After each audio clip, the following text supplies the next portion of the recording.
sa laki ng gastos para sa operasyon ni Ana, sa pagkamatay ng kanyang lola at pagkakasakit ng ama niya. Napilitan siyang mangutang sa ilang online lending company. Sa totoo lang po kasi ako yung breadwinner sa bahay namin. So ako lang yung kumikilos. Nagsimula raw sa 2,000 piso ang utang ni Ana sa isang online lending company. Pero sa dami ng kanyang gastusin, nahirapan si Ana na bayaran ang utang. Kaya dala ng desperasyon, muli siyang nanghiram sa iba pang online lending company para mabayaran ang unang halagang hiniram niya. Kasi wala na po akong mahiraman. Wala na po akong mahiraman na kamag-anak. Wala na rin po akong mahiraman na kaibigan kasi lagi silang walang pera. Yun na yung time na talagang saan ako kukuha? Saan ako kukuha ng pambayad ko? Isa sa mga inutangan ni Ana ang RoboCash. Rehistrado ito sa SEC. 15,000 pesos ang pinakamalaking hiniram niya rito. Pero ang kabuuang binayad daw niya, umabot sa 28,000 pesos. Halos 100% ang binayaran niyang interes. Kung ang mga bangko ay nagpapataw ng 1.2 to 1.7% interest kada buwan para sa mga personal loan, ang RoboCash, 2.5% ang interest rate kada araw. Pero ayon sa RoboCash, kailangan nilang magpataw ng ganito kataas na interest rate dahil hindi raw sila makasisiguro sa kakayahang magbayad ng lahat ng mangungutang. Our pricing is a function of the delinquency rate. Meaning, since we are serving the unbanked or the underserved, wala yung record, walang credit history. So, we don't know ano yung kanilang repayment method. 40% ng pinuutang mo is hindi nagbabayad. So, paano ka kikita if you are charging a very small interest rate? May tinatawag din na cost of convenience sa pagpili ng isang online lending company. Ibig sabihin, dahil mas madaling umutang sa kanila, talagang mas mahal ang serbisyo. You as a borrower, you have an options. Okay? Pero nagpapautang dito, mababang interest rate, 1%, but they have a huge list of requirements. Comparing with the one valid ID, and you can get your money in 15 minutes. Malinaw din naman daw na nakasaad sa promissory note at disclosure statement of loan form na nilalagdaan ng kliyente nila ang lahat ng kanilang kondisyon. Like for example, how much is the interest rate? How much we charge kung hindi ka makabayad? Magkano ang overdue interest rate namin? Magkano ang penalty rate? And ano yung options mo pag hindi mo kaya magbayad sa due date? So, lahat yung sinasabi na dinidiscuss bago ka pa lang mag-avail ng loans. Halimbawa, malinaw na isang beses lang babayaran ng kanilang kliyente ang penalty na 600 pesos kapag hindi sila nakapagbayad sa takdang araw. Pero ayon kay Ana, ang ibang online lending company, hindi lang simpleng paalala ang pinapadala. Kasi hindi naman po ako tumatakbo sa responsibilidad ko na gano'n na tatakbuhan ko sila. Pero nasa ayos yung paniningil. Hindi yung parang tatakutin ka, pupuntahan ka, pabarangay ka. May isang lending company pangaraw na hiningan siya ng death certificate. Bakit mo ko hihingian ng death certificate? Nagkasakit ako. Parang gusto mo kong mamatay. Bakit ganyan kayo? Sabi, para po meron lang tayong kung mamatay po kayo. Para resolve lahat ng utang nyo, sabi nga sa akin. Pati sa mga kaibigan ni Ana, nagpapadala rin daw ng follow-up ang ilang online lending company.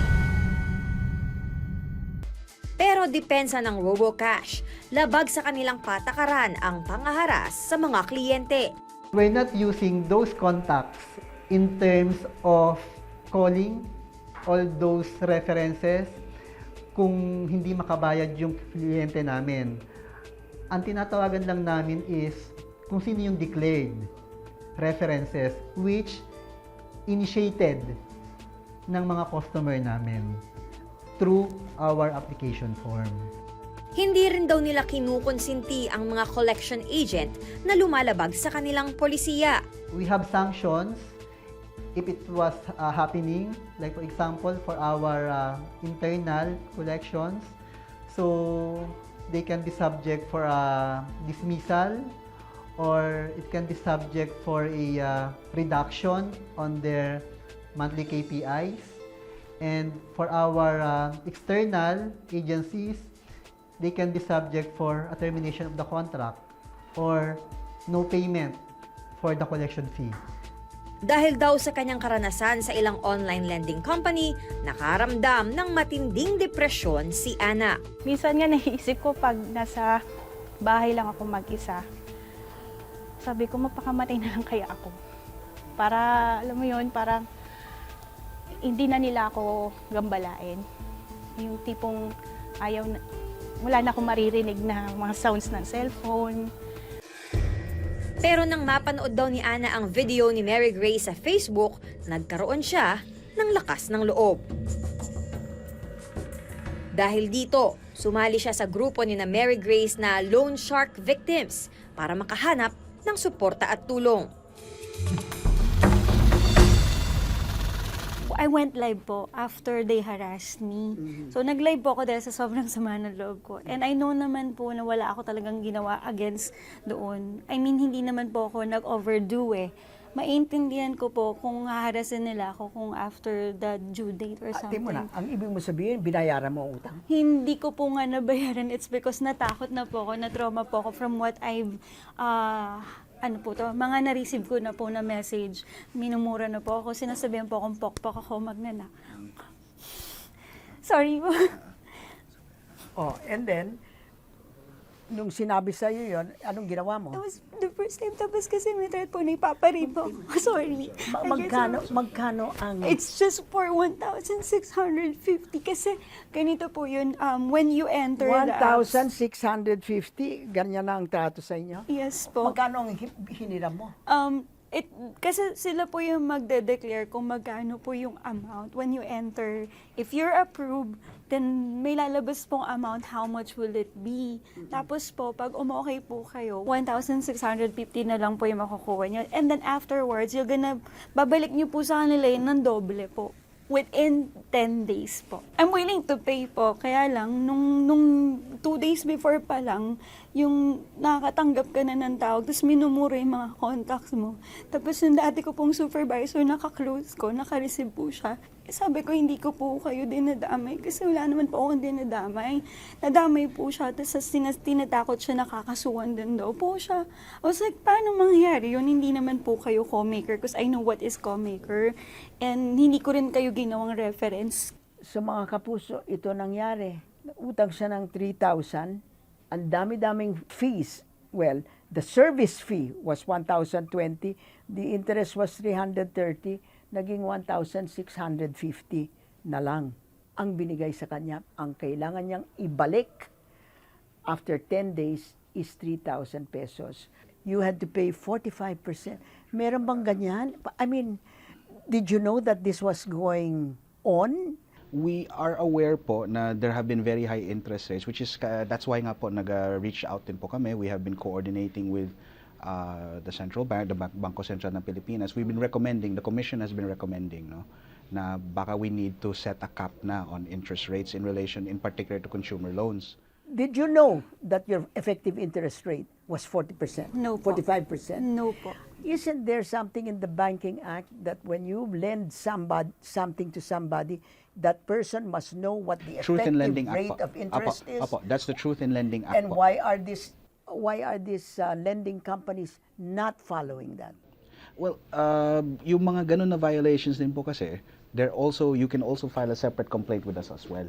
No? That's also included there. We actually have a memorandum circular na separate pa po in relation to Truth in Lending Act violations. That goes back to the true cost. The borrower is supposed to be aware of what is the true cost of the loan niya. Pero dito sa loan information na binigay sa'yo, walang sinabi na your effective rate of interest Wala is po 40%. talaga. Yes po. Ang interest na binabayaran mo daw is 330 pesos. Yes. Which Hindi is yun. not po. Opo. Yeah. What kind of lending company will charge you 1,020 pesos to service a 3,000 peso loan? More or less, ma'am, if I may, Is that within the law?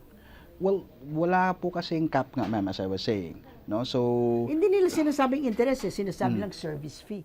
Ganun ba yun? Yung mga ganun, ma'am, more than likely, if I remember right, that's the one that's not registered nga with the SEC din po eh. Ito yung sinasabi ko, ma'am, that there have been a fair number of these low online lending apps na illegal that never bothered registering sa SEC. So wala kaming records niyan.